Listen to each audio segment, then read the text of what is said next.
Ya, kami dari kelompok 9 akan menjelaskan tentang arsitektur dan perencanaan sistem enterprise yang beranggotakan saya, Haryo Ronaldo, dan Andreas Cristiano Ranan, dan Berdo Leonardo.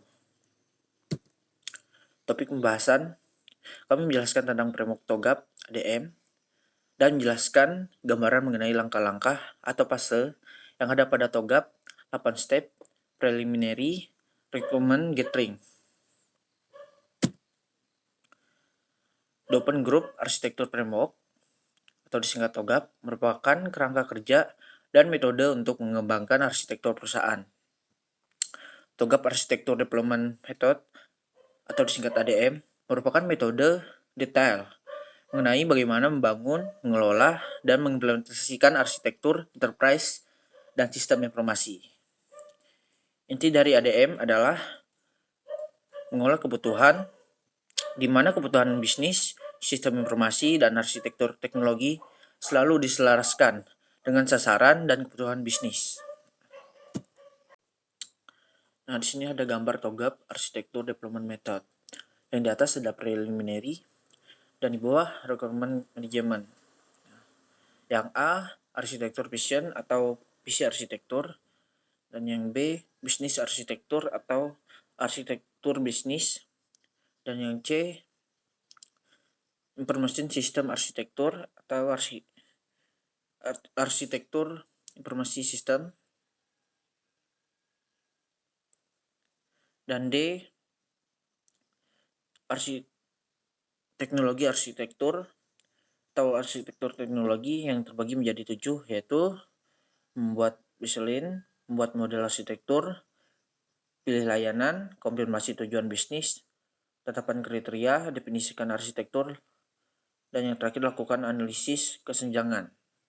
Nah, yang E, opportunity and solution atau peluang dan solusi, dan yang F, migration planning atau rencana migrasi, dan yang G, implementation governance atau implementasi tata kelola. Nah, dan yang terakhir arsitektur change management atau manajemen perubahan. Baik, akan dilanjutkan oleh teman saya Andre.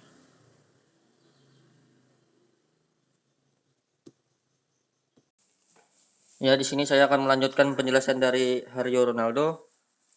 Preliminary fase ini mencakup aktivitas persiapan untuk menyusun kapabilitas arsitektur termasuk kustomisasi TOGAP dan mendefinisikan prinsip-prinsip arsitektur. Tujuan fase ini adalah untuk meyakinkan setiap orang yang terlibat di dalamnya bahwa pendekatan ini untuk mensukseskan proses arsitektur. Pada fase ini harus menspesifikasikan what, why, when, dan where dari arsitektur itu sendiri. A. Visi arsitektur menciptakan kesamaan pandangan pentingnya arsitektur enterprise untuk mencapai organisasi. Menentukan lingkup dari arsitektur yang akan dikembangkan dengan mengajukan pertanyaan-pertanyaan yang seperti berikut. 1. Berapa banyak informasi yang akan diambil? 2. Bagaimana mengelola informasi tersebut? 3. Bagaimana organisasi memulai proses pemodelan enterprise? 4. Apakah cukup jika hanya sebagian dari enterprise yang ditinjau? 5. Apakah model arsitektur yang ada dapat digunakan kembali? B. Arsitektur bisnis mendefinisikan kondisi awal arsitektur bisnis, menentukan bisnis art yang diinginkan, melakukan analisis kesenjangan antara keduanya, dan penentuan tools serta teknik yang digunakan. Tools dan teknik yang dapat digunakan seperti Business Process Model and Notation atau BPMN atau email dan lain-lain. C. Arsitektur sistem informasi. Membangun arsitektur sistem informasi yang diinginkan. Arsitektur sistem informasi terdiri 2, data dan aplikasi. D. Arsitektur teknologi. Membangun arsitektur teknologi yang diinginkan dimulai dari penentuan dasar, alternatif teknologi, sampai pelaksanaan analisis kesenjangan. Teknologi direpresentasikan dengan kerangka kerjanya tersendiri, dengan penjelasan detail penggunaan teknologi dalam organisasi. Penjelasannya dilanjutkan oleh Berdio Leonardo.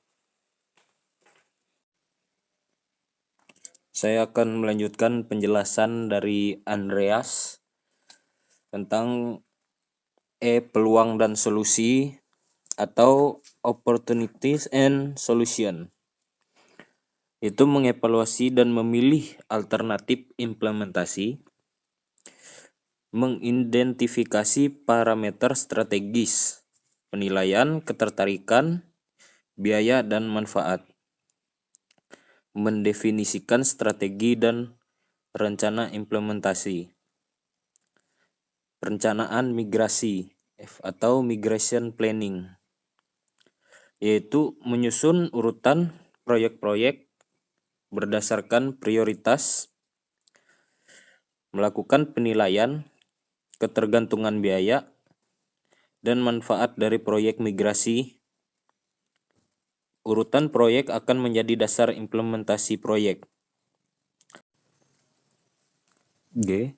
Tata kelola implementasi atau implementation governance, yaitu menyusun rekomendasi untuk setiap implementasi proyek, menyusun kontrak arsitektur, melaksanakan keseluruhan proses implementasi, menetapkan organisasi untuk proses implementasi sistem, memastikan kesesuaian pelaksanaan proyek dan arsitektur yang dikehendaki. H. Arsitektur manajemen perubahan atau arsitektur change management. Menetapkan proses arsitektur manajemen perubahan untuk arsitektur enterprise baru yang telah diimplementasikan. Secara berkelanjutan, memonitor perkembangan teknologi dan perubahan lingkungan organisasi. Menentukan apakah akan dilakukan siklus pengembangan arsitektur enterprise berikutnya. Requirement gathering, yaitu merupakan proses pengumpulan data gunanya mendefinisikan requirement dari sistem yang akan dibuat dalam metode waterfall. Hasil dari proses analis akan kebutuhan fungsional digambarkan dengan sebuah use case. Sekian penjelasan dari kelompok kami tentang pembahasan TOGAF Architecture Development Method atau ADM. Terima kasih.